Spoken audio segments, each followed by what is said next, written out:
Well, good day, everybody. This is Bill Sweeney, your host, Vice President of Sales for Solveres, and it's a real privilege to spend time with you. We're going to go through a basic lesson today, but I want to start out by sharing an experience that I had personally almost 50 years ago when I came into sales and marketing. I'd been an old air traffic controller, and I really didn't know how to talk to people. I was intimidated. I hated rejection. I would get into a conversation about my company and my product, and I'd get pretty confused about what I was trying to say. I didn't have a track to run on, and I didn't have a mentor at that time that could help me straighten out my presentation and help me make it sense to the person that I was talking to. So thank goodness for the mentor that came along. His name was Bob Safford, a wonderful, wonderful person. And that was in my days in the insurance industry. But that's what kind of moved me to want to share this with you. For some of us, this is going to be really almost too basic. But for the rest of us, it's something you might not have been taught or people have not shared with you. And the purpose of these trainings is just to help you be more successful. So today's lesson, and you can put your notepad and pen down because it's going to be recorded. You'll be able to find it in your website, in your back office, and we'll build up a library of knowledge there as we go through our different lessons. But today's lesson is introducing Solveres to a prospect. Now we would think that that's pretty easy, but for some of us, it's a little frustrating, a little difficult. So let's put this program together in a way that we can do a better job. Let's start out with the definition, because you'll be asked, Solveres, what in the world is Solveres? Well, it's Latin for solutions. And here's a very interesting point of view in sales and marketing. Too many people come into the marketing world throwing the solution at a person before they ever took the time out to find out if they had a problem. So you lead with the problem. You follow with the solution. You open up your conversation to find out if there's any problems. And then you bring to them the solution. And you'll end up never selling a product to a person. They will ask to purchase the solution. So Solveres, Latin for solutions. Our international company initially offers a discount shopping experience, which is free for retail customers, but also gives the customer an opportunity to upgrade to a preferred member level, paying $19.95 monthly with even better discounts. Another option is a customer or a preferred member can upgrade to a home biz membership, we call it IBO, and earn commissions from their direct marketing efforts. Lastly, the customer or preferred member or IBO may choose to upgrade to a ProBiz IBO membership and earn even additional benefits and discounts, such as our vendor directory. This is the level that realtors will come to and other businesses. Where else can you advertise your product or services worldwide for less than $40 a month? That is an incredible benefit. I remember advertising in Yellow Pages, spending hundreds of dollars a month to cover 4 counties. And now I can cover the entire country of America or the country in which you live in, and I can geo-fence that advertising so it just goes wherever you wish it to be advertised. That's called a geofence. It's incredible. So what we've done on page 1, folks, is we've started out with a sequence of subjects. We started out by the definition of Solveres. Then we moved into what are we? We're an international company. And we covered the who and the what and the where and the how and the why. Asterisk on the bottom defines IBO. An individual business owner is eligible to earn commissions from customers in their business that purchase commissionable products, and or from IBOs in their business who are purchasing commissionable products and or are paying a monthly benefits fee. Let's go on to the next slide.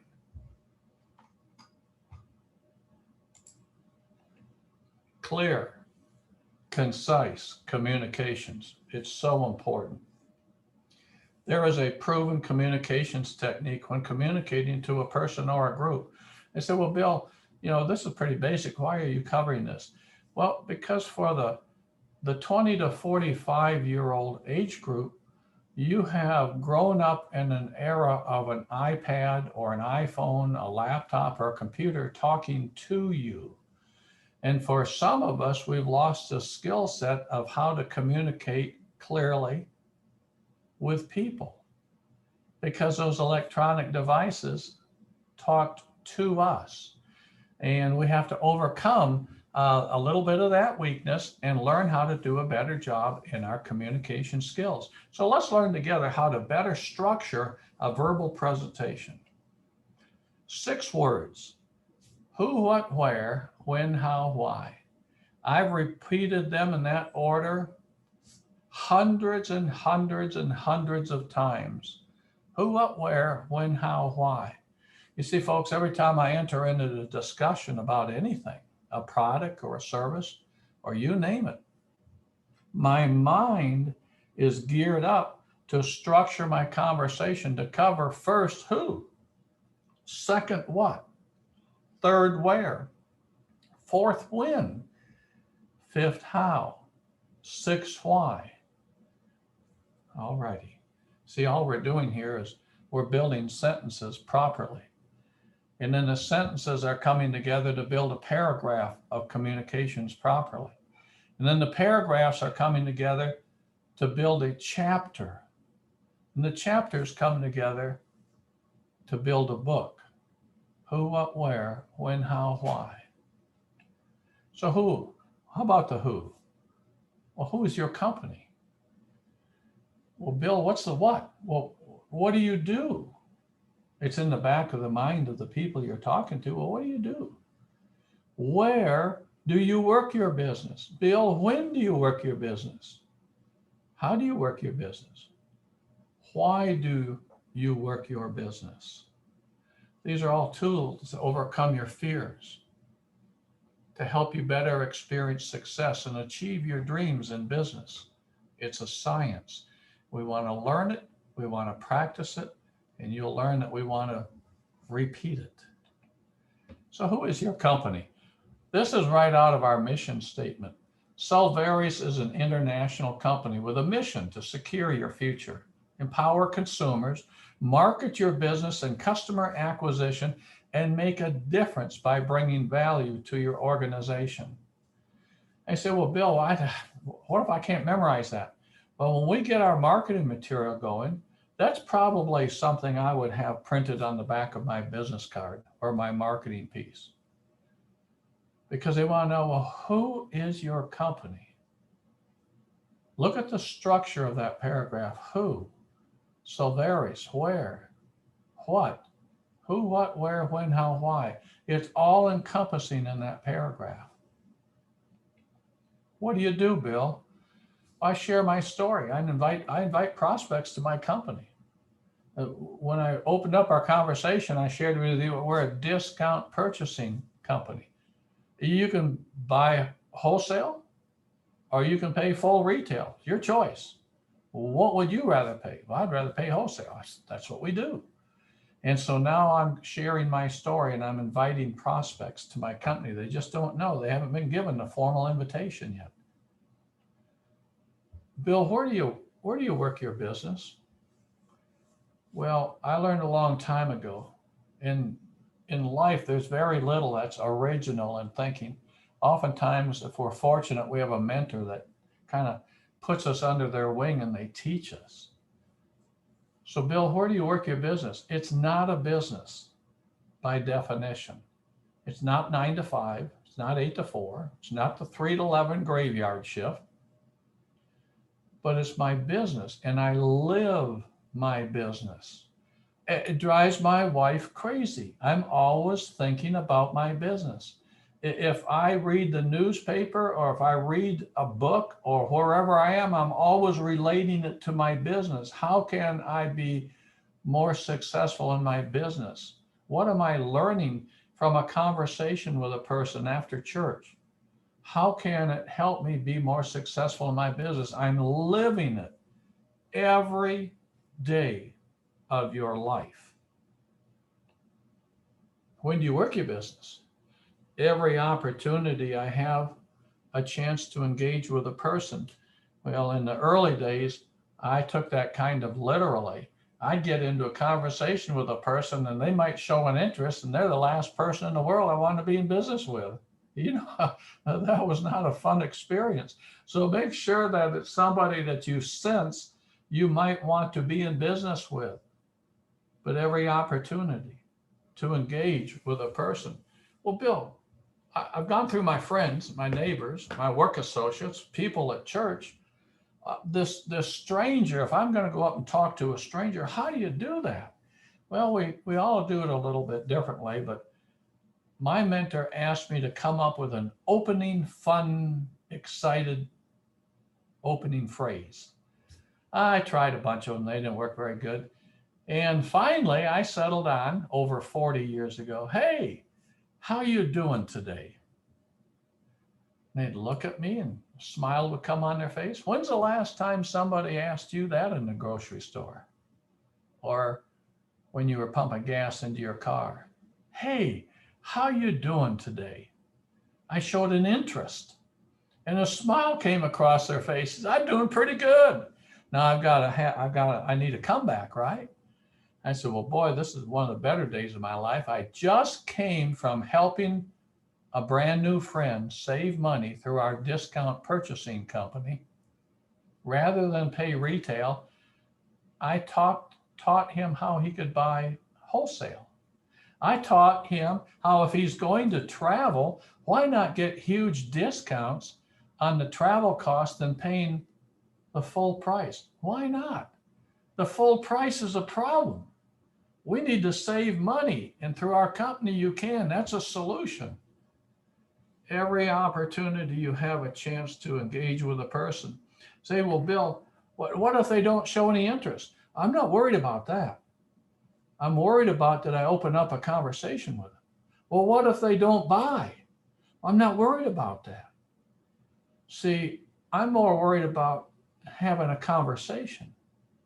Well, what if they just tell me that, oh, no, not one of those deals? That doesn't bother me. What I'm worried about is what if I had not opened up a conversation with them and they came back and says, whoa, this sounds interesting. I'm not going to take that opportunity away from them. Who am I to take that opportunity away from another person? I'm going to give everybody a chance if I sense that I want to be in business with them. See, folks, we attract customers. The customers choose to whether they want to be a preferred member. They choose as to whether they want to be a business member. That's up to them, but we attract customers, and we're getting ready to set this company up to where we will code customers in the computer to you so you don't lose them. Because if you have a conversation as this company becomes very well known and they end up coming to the company as a customer under another person, that's not fair. So we're working on that in the back office. That's exciting for me. You always got to be fair and equitable. All right, next. So Bill, how do you work your business? My mentor helped me out there. I study my business. I open up everything I can open up on that website. I learn everything that I can about sales and marketing. I read my books on question-based selling. I read my book called Gap by Keenan so that I could truly understand how you lead with the problem and you follow with the solution. I even read Mark and Renee Yarnell's book years ago, Your First Year in Network Marketing. I'd never been in network marketing. I was an air traffic controller, government worker. I got paid every 2 weeks, whether I showed up or not. I didn't know how to talk to people. I sure didn't know how to build a business, but I learned. I studied my business, and I had to learn how to believe in my business. I had to sell out to my business. Then I learned how to commit to my business. Every waking moment drives my wife crazy that if I'm out in public, I'm always out there saying, hey, how you doing today? And I get in a conversation, and all she wants to do is get through the grocery store. But I'm out there sharing this business with everybody. It's my life. And I repeat it every day, and I never quit. My mentor taught me, folks, a long time ago, Bill, just keep it simple and repeat it. I said, well, Bob, I'm dying here. I got 2 little kids. I'm having a hard time learning how to be successful in network marketing. He said, Bill, trust me, keep it simple, repeat it every day, and never quit. Well, in the beginning, I quit a few times a day. As time went by, I quit a few times a month. And I finally got to a level of success where there was no quit left in me. And 18 years after I started learning how to talk with people and practicing the fundamentals that we're talking about today, and knowing that I was going to do it for the rest of my life, 18 years later, it won't take you all that long, but 18 years later, my income finally went over 6 figures a week. There's nobody worth 6 figures a week, but what you can do with that is just extraordinary. It was fun. Gosh, I scholarshiped 27 people a year. I built a drama department at my poor little high school. I did a lot of things as an old farm boy from Wisconsin I never could have done. And people look at you and say, boy, he's really smart. He's really special. No, I'm not. I kept it simple. And I repeated my message every day. And I never quit. And I'll do that the rest of my life. Well, Bill, why do you work the business? Well, folks, this is our time for personal soul searching. This is where we're going to kind of crawl into our hearts a little bit.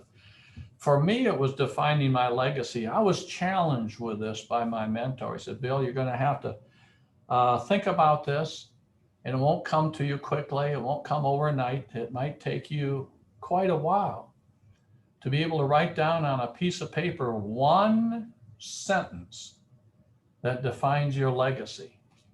And 2 years later, I had it. I was pleased. I felt really good about it. I had done some test sentences, but it really wasn't me. And finally, I wrote down on a piece of paper, he helped a few achieve their dreams. And that was me. And I felt good about that. Bill, why do you work your business? Well, what motivates you folks to succeed financially and or morally in life's journey? We're born, we live, and one day we pass away. What is it that motivates you to succeed financially and or morally in life's journey?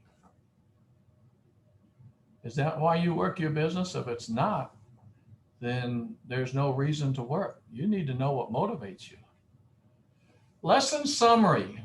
We're nearly at the end. We better understand the positions of success made available to us. We understand what a customer is. We understand what a preferred member is. We understand the positions in our company, and we'll go back and learn them in more detail when we cover our compensation plan. Second, we have learned how to better construct our conversations, and it didn't happen overnight. We can practice our newfound presentation techniques until it becomes second nature. Then you have fun because you kind of watch the expression on their face. Who, what, where, when, how, why. You're talking about who our company is, what do we do, and you're watching the expression on their face. It's really kind of fun. And they say, well, Bill, what if they say, well, I don't have time to listen now, I've got to go. That's okay. I got to go too. I was practicing. Always practicing. But what if they say, this sounds pretty neat. Can you tell me more? Well, you got to have a segue, and usually out there in public with a stranger, you got to say, well, look, this is not the best place in the world for me to do a presentation of my company, but let me give you my name and phone number, and you give me your name and phone number, and we'll set up a Zoom meeting, and I'll take you through the presentation. Better yet, let me introduce you to, invite you to our meeting tonight, 9 o'clock Eastern Standard Time. We're going to talk about our company. It's called a business opportunity meeting, where we talk about the business side, the opportunity to build income from the efforts of many. That's what all businesses are about. Folks, we can stop selling right now and begin the customer educational experience. It's a lot more fun. We've learned how to invite, share, educate, and close on the customer opportunity. And we will continue to grow as an IBO builder if that is what you choose to do. Some of us might just want to be a retail customer. That is fantastic. We're going to be able to code customers as they come to the company and the computer to you. You're going to want dozens, if not hundreds and hundreds of retail customers credited to you, because when they buy a commissionable product, not only do you get paid, but it pays all the way up through 10 levels of the matrix. How about that? When's the last time you got paid for referring a person to Sam's Club? Doesn't work that way. Always keep a positive, winning mental attitude about life in your business. Easier said than done. The first few months or the first few years, this will be a real challenge. But as time goes by and you mature in the business world, you will learn how to always keep a positive, winning mental attitude about life and your business. It will overcome every obstacle you ever face. Folks, for too many years, the human outcome has been mediocrity. But we must believe that network marketing, given its lack of boundaries, we're worldwide, and limitations, affords each of us an exhilarating future of unprecedented opportunities. In closing, folks, thanks for the time I've been able to share with you. It's been great. Believe in yourself. We appreciate you. Our task is to push you up and be more and more successful. That's the way you want to look at your people. Push them up and help them become more and more successful. And the team here at Solveres, the core group, is dedicated to your success. So thank you very much and have a great day. That concludes our training for today. It'll be in the back office soon. Bye-bye now.